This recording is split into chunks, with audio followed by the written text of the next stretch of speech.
사도신경으로 신앙 고백하시겠습니다. 나는 전능하신 아버지 하나님,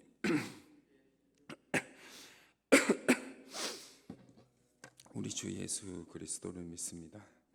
그는 성령으로 잉태되어 동정녀 마리아에게서 나시고 십자가에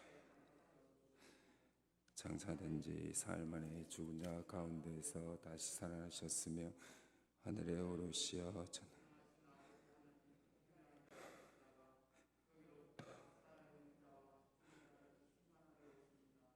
나는 성령을 믿으며 거룩한 공교회 성도의 교제와 죄를 몸의 부활과 영생을 믿습니다. 아멘. 찬송가 352장입니다. 352장입니다.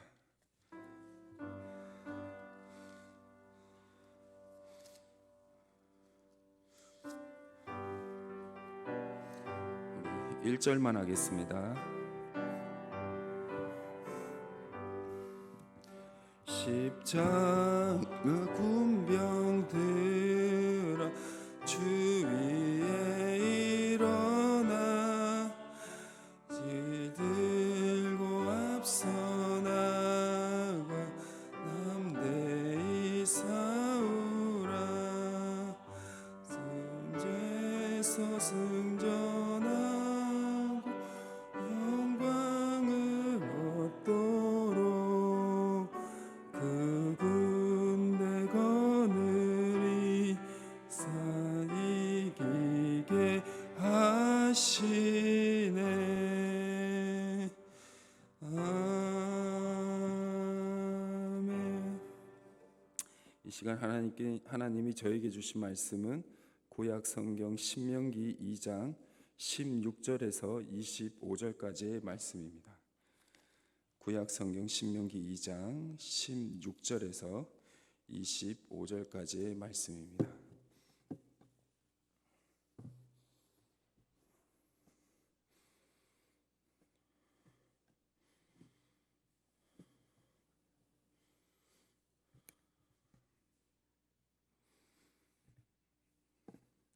구약 263페이지에 기록되어 있는 구약 성경 신명기 2장 16절에서 25절까지의 말씀입니다.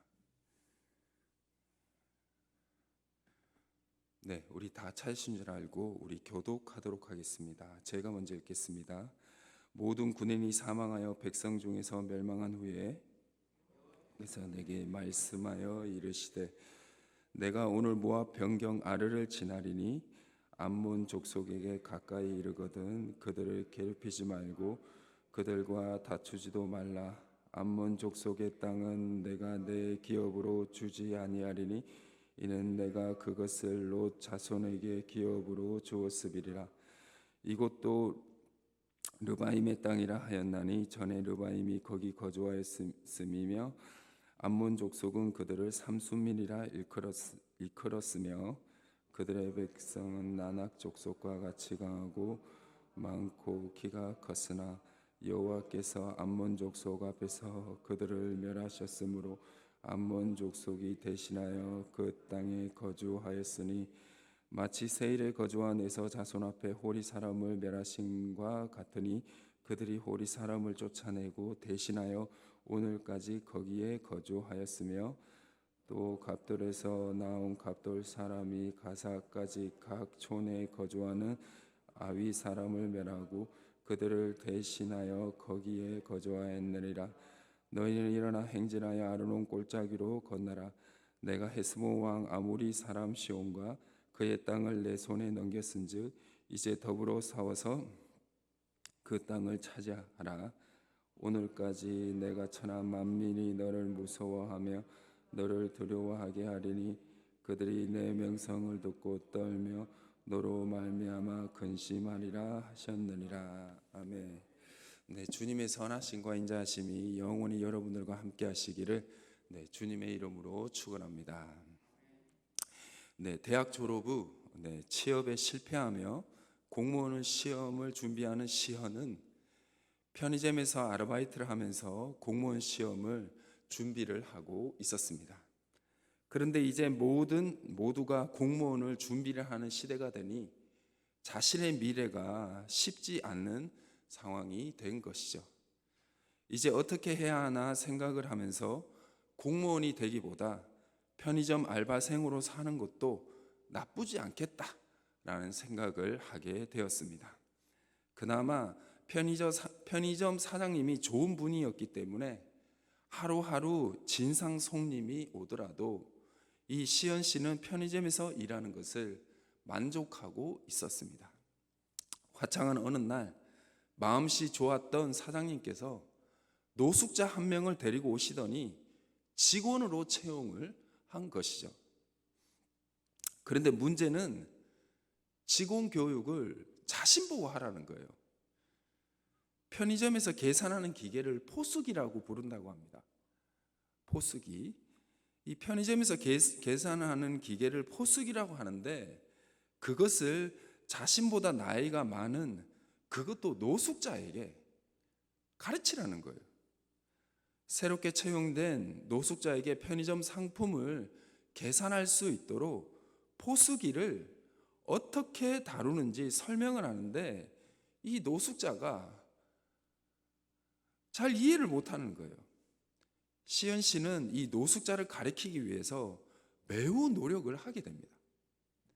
포수기를 다루는 능력이 또 습득 능력이 일반 사람보다 느렸지만 이 노숙자가 편의점에 오는 진상 손님들을 한 명 한 명 제압해 주었기 때문에 이 시연 씨는 노숙자에 대해서 그렇게 크게 나쁜 감정은 없었습니다.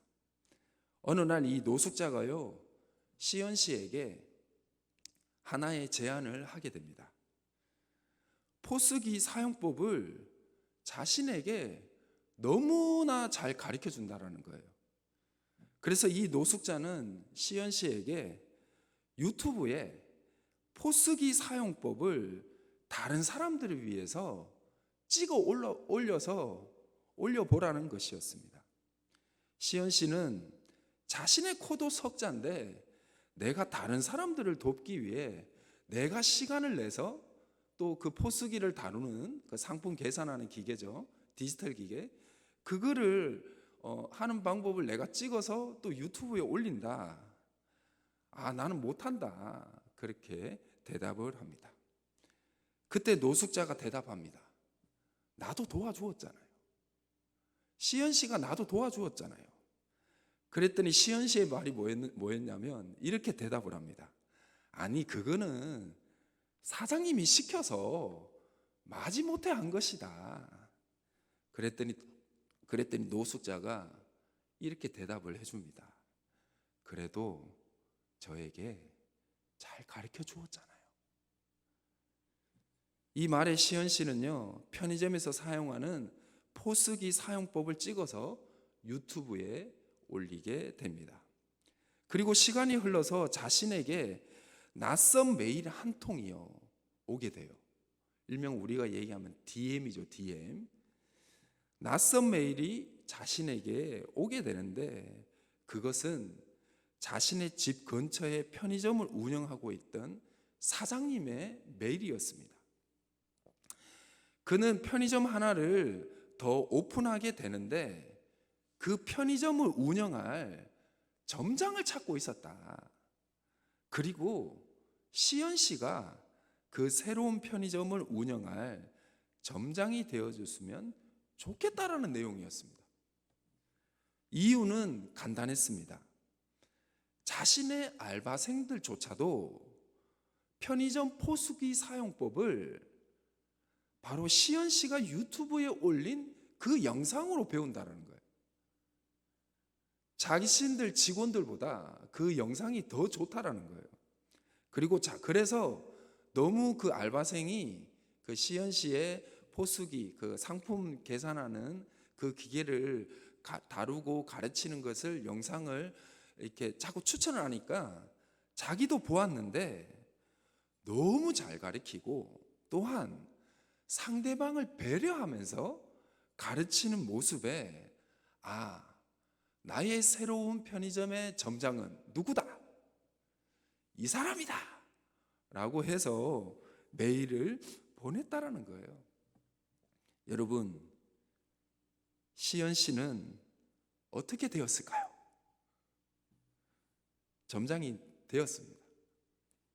불편한, 옛날에 제가 실수를 했었는데, 옛날에 불편한 서점이라고 했었는데, 불편한 서점이 아니라 불편한 편의점입니다. 불편한 편의점이라는 책 1권을 읽어보시면 요거보다 더 자세하게, 더 감동적으로 알 수 있을 것입니다. 저는 이 책을 읽으면서요, 마음이 너무 따뜻해졌습니다. 그래, 힘들고 어려운 상황에서도 나에게 주어진 선한 삶을 살아간다면 하나님께서는 반드시 새로운 길을 보여주신다는 거예요. 나의 계획된 길이 막혔다고 해서 모든 길이 막힌 것은 아니라는 것을 알게 되었습니다. 이 편의점의, 시연 씨의 편의점의 사장님이 이 소설에서 권사님으로 나옵니다. 권사님으로.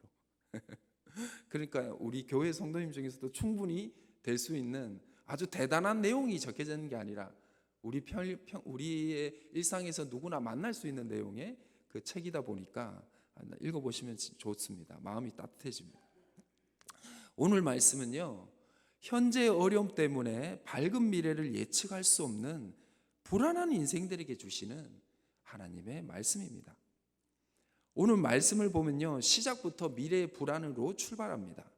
16절을 보겠습니다. 모든 군인이 사망하여 백성 중에 멸망한 후에. 아멘. 여기서 모든 군인은 누구냐면 출애굽 1세대들입니다. 그들은 애굽에서 탈출한 시기부터 10가지 재앙, 홍해 건너는 사건, 광야에서 크고 작은 전투를 직접 겪은 세대였기 때문에 어떤 세대로 분류될 수 있느냐? 경험이 풍부한 세대였습니다. 그러나 하나님이 그들이 12정탐꾼 사건 때 하나님이 가나안 땅에 들어가게 하신다는 것을 믿지 못하고 오히려 가나안의 상황과 가나안 사람들의 외모를 보고 그 땅을 정복하기 어렵다는 결정을 내린 것 때문에 출애굽 1세대들 중에는 여호수아와 갈렙 외에는 가나안 땅에 들어가지 못하게 되었죠. 하나님은요, 그들의 경험을 사용하지 않았습니다. 하나님은 경험은 풍부했지만 믿음이 없는 세대를 결국 광야 땅에서 모두 생을 마감하게 하셨고요. 광야의 땅, 그러니까 가나안 땅은 경험이 풍부하지 않는 새로운 세대인 바로 출애굽 2세대들을 들어가게 하신 것입니다. 풍부한 인생의 경험으로 자신들을 이끌어 주었던 어른들이 모두 사라진 출애굽 2세대들은요, 매우 불안했을 것입니다. 그들에게 주는 말씀입니다. 오늘 아무도 없는 거예요. 우리는 경험도 없고 가나안 들어가면도 없고 그냥 광야에서만 생활했다는 것이죠. 그러나 그렇게 미래가 불안한, 자기들을 이끌어줄 눈에 보이는 대상이 없는 그 출애굽 2세대들에게 하나님이 이렇게 말씀하신 것입니다. 내가 있잖아. 내가 있잖아. 오늘 말씀의 마지막 구절인 2장 25절을 같이 한번 읽어보도록 하겠습니다. 시작. 오늘부터 내가 천하 만민이 너를 무서워하며 너를 두려워하게 하리니 그들이 내 명성을 듣고 떨며 너로 말미암아 근심하리라 하셨느니라. 아멘. 하나님이 불안해하고 있던 출애굽 2세대들에게 내가 천하 만민, 너희를 천하 만민을 너희 출애굽 2세대들을 보고 무서워하고 떨게 만들 거라고 말씀하고 있습니다. 너희를 이끌어 주었던 인생의 선배들은 사라졌지만 걱정하지 마라. 누가 있다? 내가 있다라는 거예요. 우리의 삶에 어려움이 있지만 걱정하지 마라. 누가 있다? 내가 있다라는 거예요. 너의 죄가 주홍같이 붉을지라도 양털같이 희게 해줄 나 주 여호와 하나님이 누구와 함께한다. 불안에 떨고 있고 이렇게 죄 많은 이 죄인이 구원받을 수 있을까 하는 너희와 어떻게 한다? 함께하면서 내가 있잖아 라고 말씀을 하신다는 것입니다. 18절에서 23절을 제가 간단하게 요약을 해드리겠습니다. 바로 너희가 모압 변경 아래를 지날 때 너희 먼 친척벌이 되는 암몬을 만나게 될 텐데 그들과 싸우지 마라. 왜냐하면 그들이 이 땅에 정착하게 살게 해준 것이 바로 나다. 나 하나님이다. 원래 이 땅에는 르바임이라는 매우 강한 족속이 살고 있었는데 하나님이 그들을 제거한 다음에 누가 살게 됐다? 너희의 먼 친척벌인 암몬 족속이 살게 되었다.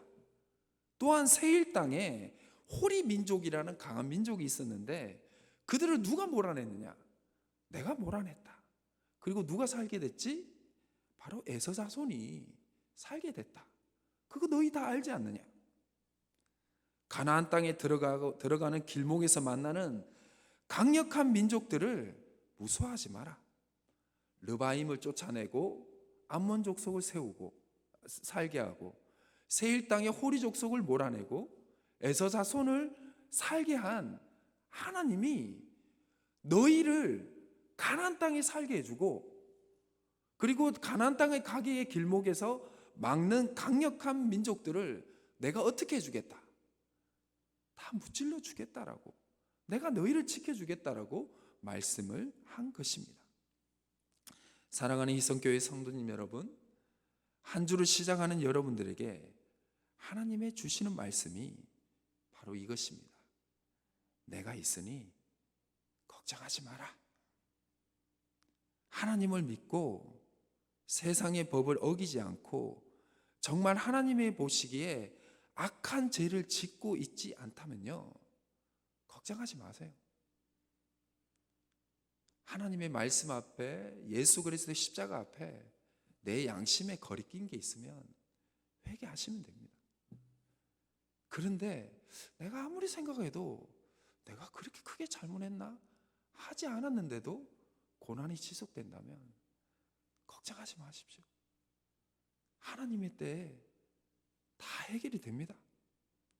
그리고 그 모든 일이 해결됐을 때 우리는 이렇게 고백하게 되죠.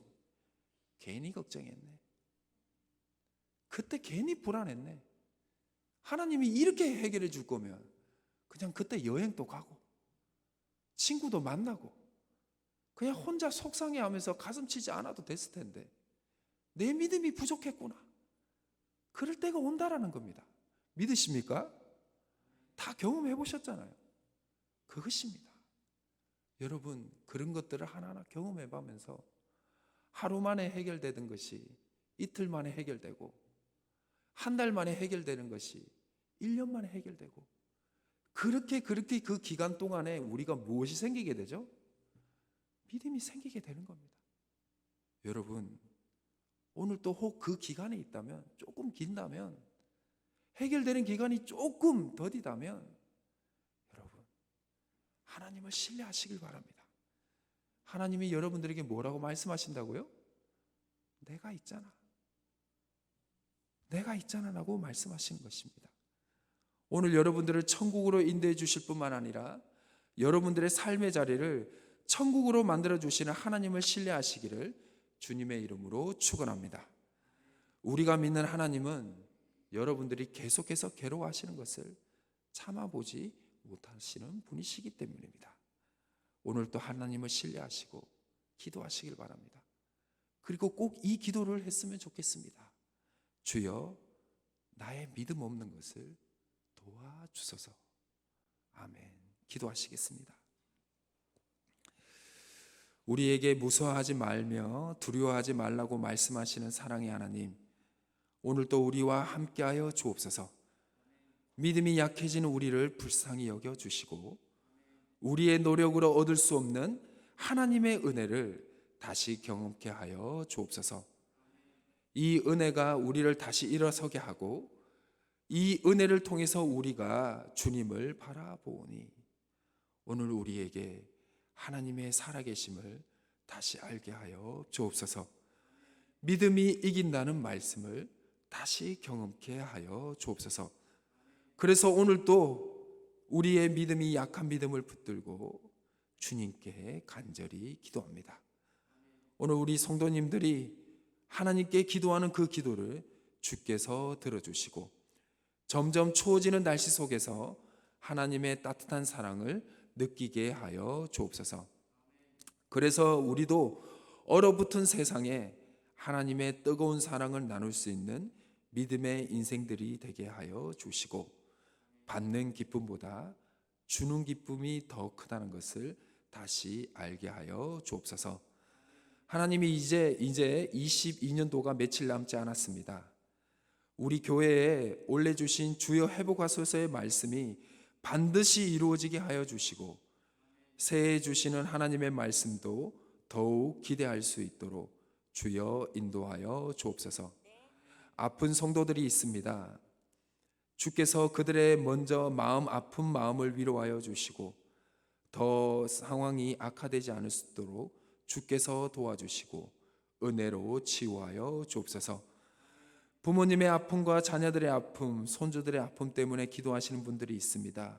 주여 들어주시고 특히 가족의 복음과 교회를 떠난 자녀들을 위해 기도하는 성도님들의 기도를 반드시 들어주시고 다시 이 자리에 함께 나와 예배할 수 있는 은혜 또한 허락하여 주옵소서. 내년에는 꼭 자녀들이 우리 교회로 다시 돌아오는 회복의 역사도 허락하여 주옵시고 전 세대가 하나님을 만나고 경험하는 하나님의 거룩한 신앙 공동체로 변화시켜 주옵소서. 오늘 또 말할 수 없는 개인들의 걱정과 아픔을 가지고 기도하는 우리 성도님들의 기도를 주께서 붙들어 주시고 또 이루어 주시고 특히 기도하는 시간을 포기하지 않을 수 있도록 주께서 믿음의 끈을 붙들어 주옵소서.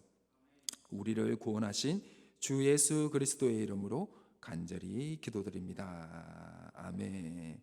각자 개인 기도하는 시간을 가지겠습니다.